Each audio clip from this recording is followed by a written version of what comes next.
सबसे पहले तो मैं हमारे शास्त्रा उसी प्रकार उनका अनुशासन और इस अनुशासन में अनुशासित हो रहे सभी आर्य श्राव को वंदन करता हूँ। मेरे उपध्याय जिनके कारण से मुझे बुद्ध शासन में उपसंपदा प्राप्त हुई, उन्हें वंदन। मेरे सभी आचार्य और कल्याण मित्र के प्रति मंगल कामना करता हूँ। तो हम सही खुद से बातें करते होंगे, खुद को कहानियां बताते होंगे, कहानियां याद करते होंगे। और आवश्यक है खुद से बात करना, खुद को कहानियां बताना, कहानियों द्वारा खुद को समझाना।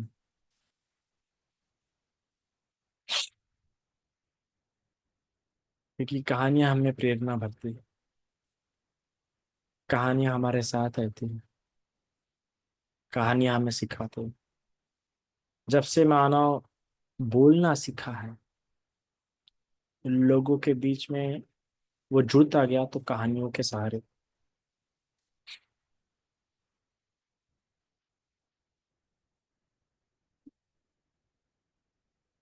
वो कहानियां आवश्यक होती है, पर हम कैसी कहानियां याद करते हैं वो बहुत ही महत्वपूर्ण होता है।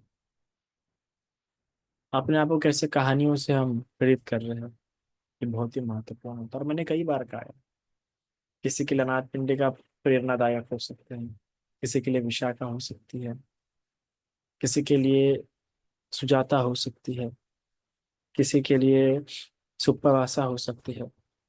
पर इन कहानियों को याद करते समय एक बात भूलिएगा मत, कि उनके पूर्व के पारमिता थे।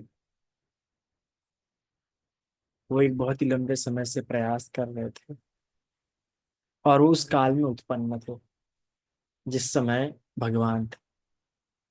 तो जब आप ये बात समझते हैं, तो आप खुद में प्रेरणा भरना पसंद करते हैं और दूसरों से अपेक्षा नहीं रखते। धर्म के रास्ते पे चलते हुए एक बात बड़ी गलत हो जाती है, जब व्यक्ति बाहर देखता है, बाहर देखते हुए बाहर के लोगों को भगवान के समय के संदर्भ दे दे के प्रेरणा देना चाहता है, बदलना चाहता है, और अपना धैर्य नहीं रख पाता है। भगवान के समय जो थे वो ऐसे कोई कोइंसिडेंस नहीं था, ऐसी कोई लीला नहीं थी कि एकदम सब हो गया, सब भगवान के समय पैदा हो गए। नहीं, उनके पुण्य कर्म थे, उनके संकल्प थे। वो ऐसे भगवान के समय उत्पन्न नहीं हो गए। और भगवान के समय पूरे जम्बूद्वीप में कितने ही लोग थे, बिहार के बाजू में भी कितने घर थे, पर भगवान दूर दूर चले गए किसी के पास, पर घर के बाजू में जो था उसे आपे नहीं जाने, बिल्कुल नहीं गया। क्योंकि बुद्ध शासन में ऐसे कोई गलती से कोई निर्वाण प्राप्त नहीं करता ना। ये गलती वाली घटना नहीं है, कोई लक्ष्य से प्राप्त नहीं करता निर्वाण, या अचानक से बुद्ध दिख गए रास्ते में और निर्वाण प्राप्त हो गया। नहीं, ऐसा नहीं। हर कोई पुण्य प्राप्त कर रहा होता है, और जिसने उसे जन्म में प्राप्त किया होगा वो बहुत ही तीक्ष्ण ती हेतु प्रतिसंधि वाला व्यक्ति होगा, जिसकी मतलब जब जब उसे जन्म ग्रहण किया होगा, जब पिछले जन्म का उसका आखिरी जो चित्त था, उस आखिरी चित्त ने जब नए गर्भ में प्रतिसंधि ग्रहण की होंगी, उस क्षण ती हेतु प्रतिसंधि ग्रहण की होंगी, तो उस कारण की वजह से इस जन्म में अगर उसे भगवान मिल गए तो वो अपने आप को मुक्त करा सका। तो यहाँ पे कोई लक्ष्य प्राप्त नहीं करता है, यहाँ पे सब अपने संचित पुण्य के कारण से प्राप्त करता है, किए हुए संकल्पों से प्राप्त करता है। क्योंकि उत्पन्न होने के लिए उनको पुण्य लगा था, बुद्ध को देखने के लिए उनको पुण्य लगा था। भले इस जीवन में उनके पुण्य आपको नहीं दिख रहे होंगे। तो कई बार कभी कभार जब हम नागपुर में नए नए थे, तो हमें बड़ा लोग बोलते थे, अरे आप लोगों ने यहाँ जाना चाहिए, आप लोगों ने वहां जाके धर्म प्रचार प्रसार करना चाहिए। देखिए भगवान ने अंगुलीमाल को क्या कर दिया, धर्म में ला दिया, वो जैसे डाकू को वगैरह वगैरह। तो बड़े भिन्न भिन्न कहानियां बता के हमको बनते लोगों को समझाते थे। पढ़ लिया होगा धर्म थोड़ा बहुत तो होता है, फिर जब धर्म पढ़ के बाहर देखा जाता है, तो सारे गलतियां वही से उत्पन्न हो जाते हैं। जब धर्म पढ़ के बाहर देखा जाता है, जब धर्म पढ़ के बाहर लोगों से अपेक्षा की जाती है, तो है ना। धर्म पढ़ के खुद में प्रेरणा भरने के लिए होता है, वो कहानियां खुद को बताने के लिए होती है। तो कई बार जब हम कहानियों को सुनते हैं, पढ़ते हैं, और खुद को ना बताते हुए बाहर समझाते हैं, बाहर देखते हैं, तो जो कहानियां, जो बातें समझानी चाहिए थी वो बातें नहीं समझा पाती फिर हमें। जो प्रेरणा हमें भरनी चाहिए थी वो प्रेरणा नहीं भर पाती है, अपना आधार खो देती है। जैसे कि एक व्यक्ति ने मुझे कहा था कि अरे भगवान देखिए, भगवान ने तो अंगुली माल को ठीक किया, और आजकल के भिक्षु वगैरह देखिए कुछ काम नहीं कर रहे। तो मैंने कहा देखो बेरी, आपको पूरी बात पता नहीं है। सबसे पहले अंगुली माल का महगत चित्त था, ठीक है। दूसरी बात, अंगुली माल की जो पटिसंधि थी वो सबसे अच्छी थी, किसी जन्म में धर्म सबकता समझ सकता था एक गाथा में। अब ये बात बड़ी लोग समझ नहीं पाते कि जो एक गाथा में धर्म समझा है वो बहुत बुद्धिमान रहा हो, बहुत तीक्ष्ण बुद्धि रहा होगा जो एक गाथा में धर्म समझ गया। आवरण बहुत कम होंगे उसके जीवन में, कलेश बहुत कम होंगे उसके जीवन में, अविद्या बहुत कम होगी, इसे तो एक गाथा में समझ गया। तो एक गाथा में जो समझा वो बहुत ही तीक्ष्ण बुद्धि वाला होगा, उसकी पटिसंधि ही तुक रही होंगी, तब जाके वो एक गाथा में समझा है। तो अंगुलीमाल की जो बात की जाती है, अंगुलीमाल अंगुलीमाल बनने के पहले अपने गुरु का श्रेष्ठ शिष्य था, तो वो समझ गया।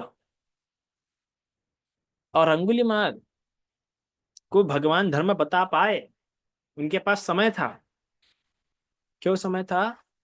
क्योंकि जैसे ही अंगुलीमाल मारने दौड़ा भगवान के पीछे, भगवान की जान लेने के लिए दौड़ा भगवान के पीछे, वो भगवान को पकड़ ही नहीं पाया।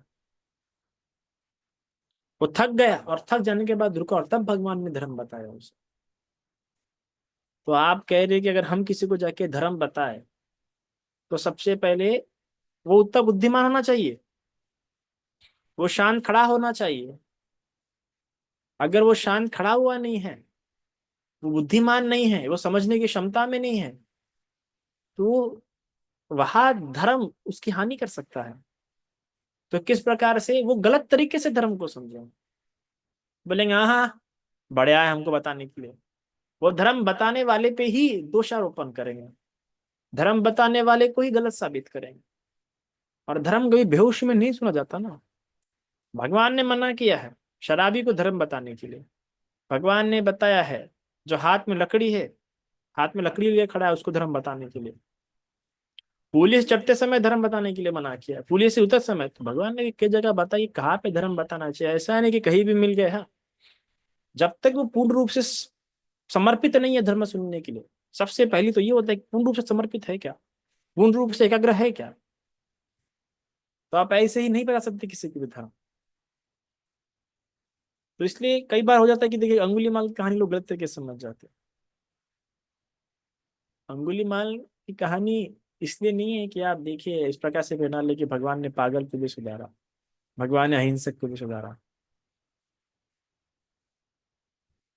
अंगुलीमाल की कहानी कई सारी भिन्न बातें समझाती है, और उसमें एक बात बहुत अच्छी है कि धर्म जब समझना है तो रुकना पड़ता है, समय देना पड़ता है। बिना समय दिए आप धर्म नहीं समझ सकते। आप बोलेंगे मैं सभी कुछ करके धर्म करूंगे, नहीं हो सकता। धर्म ठहराव मांगता है आप में।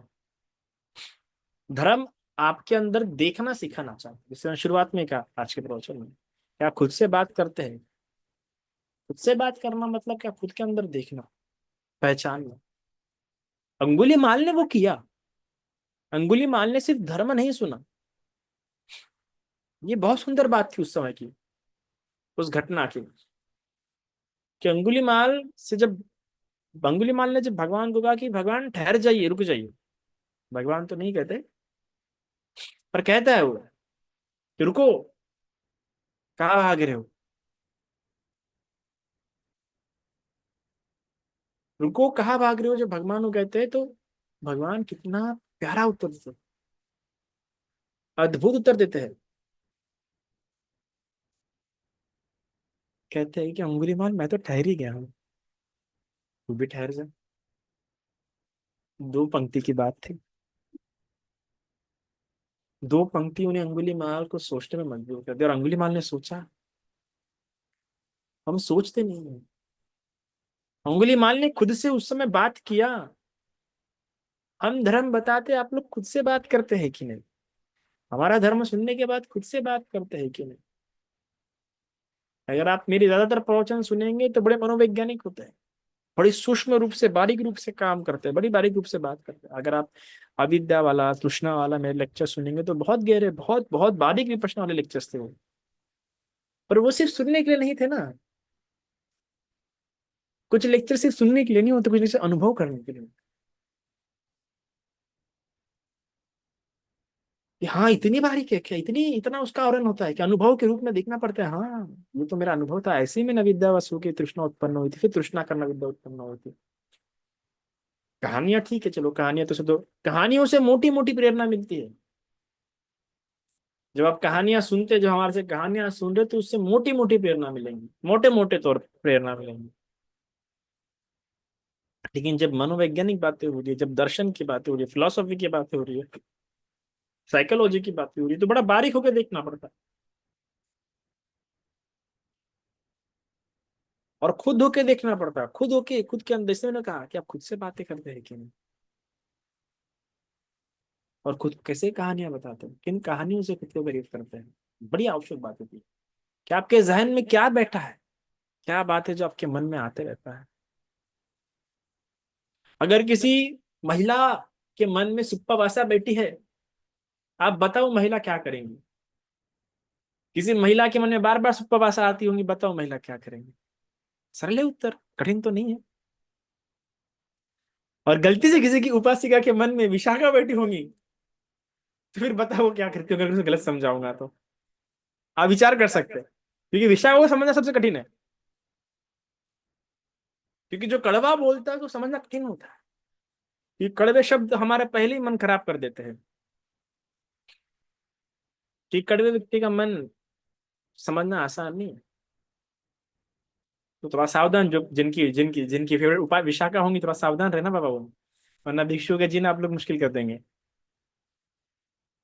तो बड़ी होती है कि कौन सा मन, बार बार आप सोचो कि जिसके मन में अनाथ पिंडी का आता होगा, उसका मन कैसा करता होगा, उसका मन कैसा रहता होगा। वो जब भी कहीं देखता होगा तो क्या दिखता होगा उसको, उसके मन में प्रसन्न अजीत आते होंगे। तब जब भी आते होंगे तो इनकी कुछ घटनाएं भी आती होंगी। किसी के मन में वो घटना आती होंगी कि बाबा, राजा प्रसन्नजीत ने तो गधे को भी बंधन कर लिया था।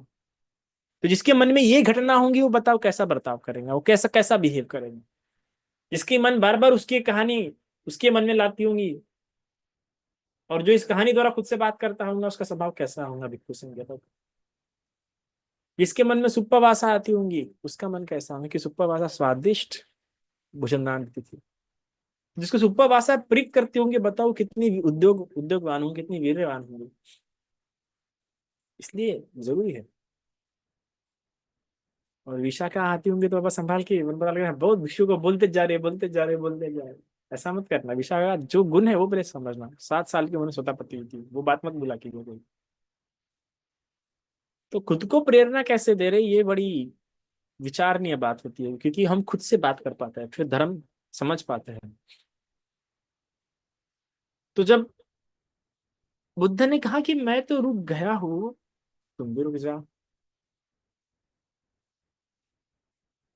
तो क्या कहना चाह रहे हो?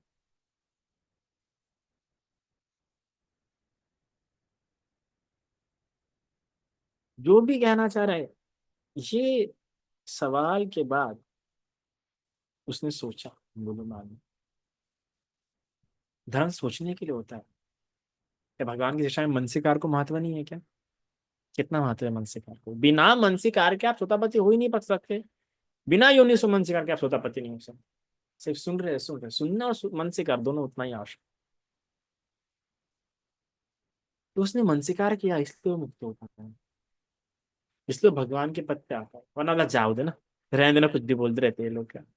ये नहीं होना चाहिए विचार। तो इसलिए वैसी घटना होनी चाहिए, समय होना चाहिए कि वो व्यक्ति मनसीकार कर पाए, वरना बोलेंगे हाँ तुम सिखा रहे क्या मुझे, तुम बता रहे क्या मुझे। कई बार तो हम धर्म नहीं सुनते, जो धर्म सुना रहा है उसको देखते हैं, और गड़बड़ हो जाती है फिर वहां पे। तो धर्म सुन रहे तो मनसीकार इसका हुआ, खुद से वार्ता हुई, खुद को देखा कह रहे ये क्यों कह रहा है कि मैं रुक जाऊं, उल्टा वो नहीं रुक रहा, वो झूठ कह रहा है। तो कहता है, शमन गौतम तुम झूठ भी कहते हो क्या, तुम तो रुके हुए नहीं हो। कहते मैं ठहर गया हूँ, मैं अहिंसा करने से ठहर गया हूँ, तुम भी रुक जाओ। इतनी शीतलता उसके मन में भर गई होंगी ये वचन के मन से कार्य करके। भगवान के वचन वैसे है कि जब भगवान के वचनों का विचार करते तो पूरा शरीर प्रीति से भर जाता है, बार बार निकलता है, अरे भगवान के वचन है, कैसे गलत होते ही नहीं, अद्भुत है। कितने अद्भुत है ये जो है ना, अरहंत के मुंह से निकले हुए हैं, विचार करो। उनको शब्द से लगा, "आह, भगवान के वचन", ऐसा प्रीति अनुभव किया उन्होंने। तो वो प्रीति आपके अंदर भी अनुभव होगा जब आप भगवान के वचन सुनेंगे और फिर मनसीकार करेंगे। मनसीकार भी बड़ा आवश्यक अंग होता है, जिसका मनसीकार यहाँ अच्छा होगा, विपश्यना के समय भी उसका मनसीकार अच्छा होगा, जीवन में भी उसका मनसीकार अच्छा होगा। और मनसीकार उसका अच्छा हुआ, योनि सो मनसीकार हो, तो स्वतःपतित फल दूर नहीं है उसका, बिल्कुल दूर नहीं। अपने मनसीकार को महामंगल सूत्र से जोड़े रखो, अपने मनसीकार को पराभव सूत्र से जोड़े रखो। जिस प्रकार से भिक्षु अपने विनय देखता है बार बार, क्या आप लोग महामंगल सूत्र देखते हैं बार बार, पराभव सूत्र देखते हैं बार बार? बार बार देखना चाहिए, अरे ये गुण है, ये हाँ ये हो रहा है, ये नहीं ढंग से हो रहा, ये हो रहा। अपने मनसिकार को पराभव सूत्र से, सिगालोवाद सूत्र से और महामंगल सूत्र से बाहर मत जाने दो। और बार बार देखो कि मेरा मनसिकार इसी बाउंड्री में तो है ना, सिगालोवाद सूत्र, पराभव सूत्र और महामंगल सूत्र। और कभी कभार तो अगर आपको एक शब्द भी लाना हो गया ना, महामंगल सूत्र का इतना भी हो गया कि एतंग मंगल उत्तम, अरे ये तो मंगलों में भी उत्तम है, या इतना भी किंग पराभवतो मुखम, ये किन बातों से पराभव की ओर जाता है। ये दो बात तुम्हें मन में अलार्म की तरह ला के रखो, तो आप कर्म प्रधान व्यक्ति होंगे, ना कि कर्म कारण प्रधान। कितने प्यारे वचन है कि एतंग मंगल उत्तम मंगल, ये तो मंगल में भी उत्तम मंगल है, मैं इस बात को कैसे छोड़ू। भगवान ने इसको उत्तम मंगल कहा, सिर्फ मंगल नहीं तो उत्तम मंगल कहा। फिर किंग परा, ये तो पराभव की ओर लेके जाने वाली बात है, ये पराभव पराभव नहीं चाहिए। सुविजानो भवंग होती, कि धर्म को ठीक प्रकार जानते हुए और धर्म के अनुकूल हमेशा विचार करते हुए व्यक्ति हमेशा ऊपर जाता है, हमेशा उन्नति होती है उसकी। तो वो कभी क्या होता है ना कि हम लोग बहुत ज्यादा भटक जाते हैं, निकल जाते हैं, क्योंकि सेटिंग नहीं किया होता कि खुद से क्या पूछना, पता ही नहीं होता कि खुद से कैसी बातें करनी है, खुद को कैसे समझाना है। अब खुद को समझाने के लिए कुछ तो होना चाहिए। हर समय तो आप धर्म नहीं सुन सकते ना, हर समय यूट्यूब खोली धर्म नहीं सुन पाओगे, हर जगह पे धर्म नहीं सुन पाओगे, तो खुद को तो समझाना पड़ेगा, फिर कैसे समझाओगे। तो लिख के रखते हो कि बंते जी ये बात मैंने सुनी थी आपकी, आज तक मुझे याद है। कभी कभार कुछ बातें लिख के रखनी चाहिए। ये कितनी अच्छी बात बताई बंते जी ने, बताते भी है मुझे, कई बार लोग बात करते थे काफी अच्छी बात है कि बंते जी हमने ये बात आपकी सुनी थी आप। कई लोग वो बोल भेजते भी है, ये बंते जी ये लेक्चर से हमारी काफी आंखें खुल गई। अच्छा है। पर वो लेक्चर की क्या बात थी वो याद भी रखना था कि मन को बार बार याद दिला सको, गलतियां फिर से हो सकती रही अगर मन की में बातें याद नहीं रही। तो खुद के पास एक होनी चाहिए ना डायरी, कि खुद को समझा सके कि ये बात है। महामंगल सूत्र आपके पास एक क्राइटेरिया के रूप में है, पराभव सूत्र आपके पास एक क्राइटेरिया के रूप में है, कि देखने के लिए, खुद को समझाने के लिए, ये इसके बाहर जा रहा हूँ। भगवान ने ये नहीं कहा, देखो भगवान ने बताया है मुझे कि पराभव ऐसा ऐसा करने से पराभव होता है। तो जब कोई काम करने जा रहे हो, कोई बिजनेस करने जा रहे हो,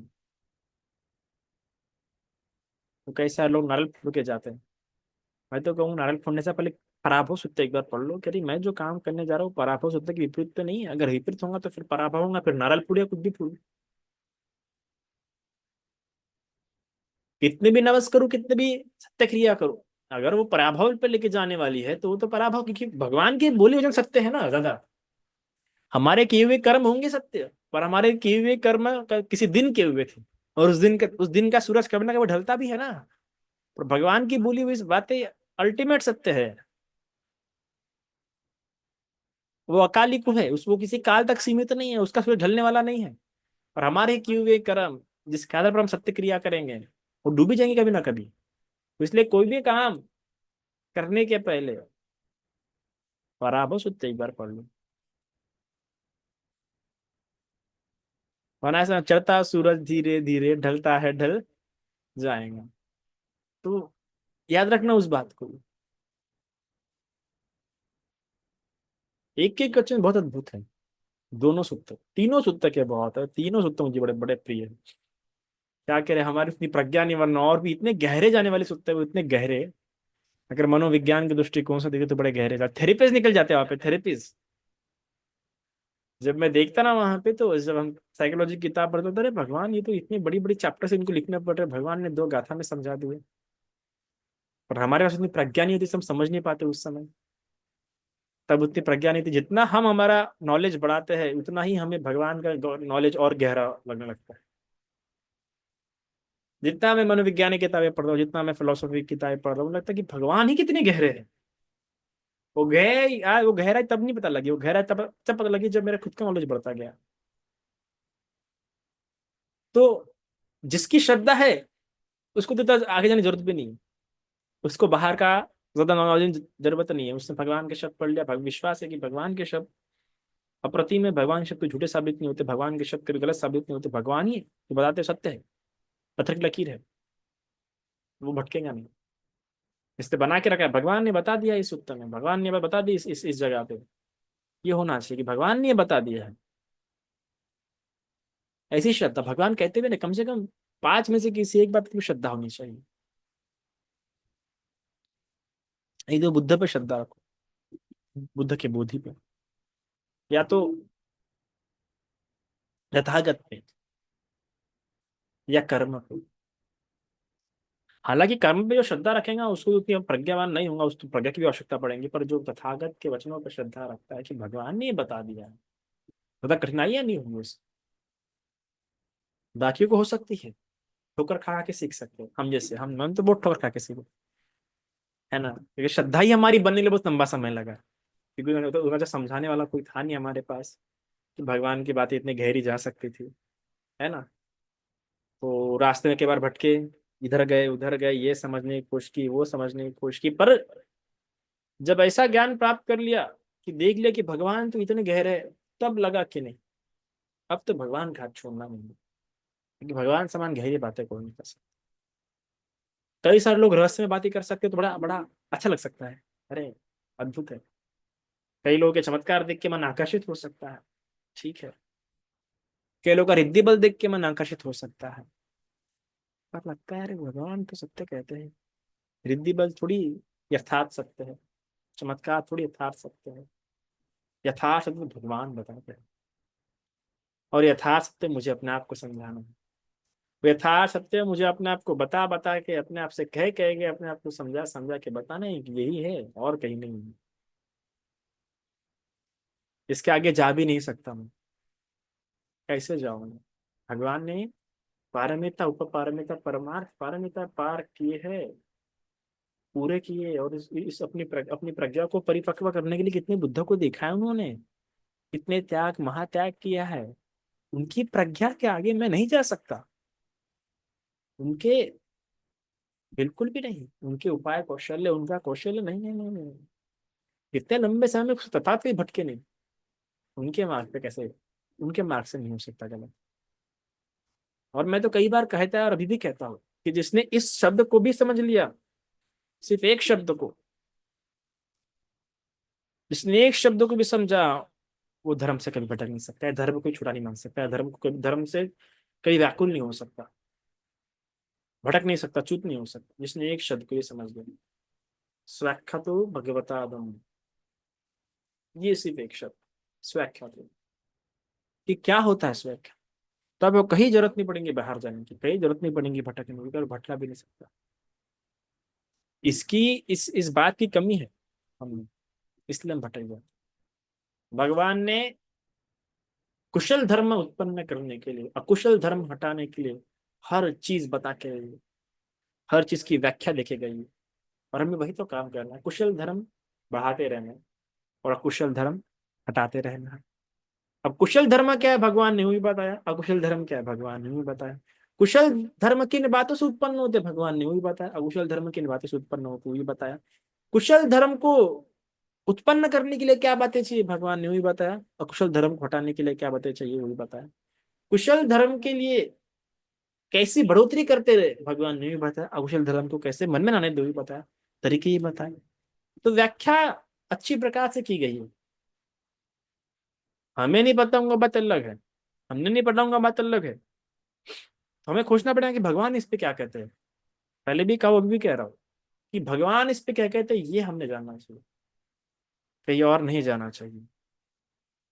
और जाना मतलब भटका।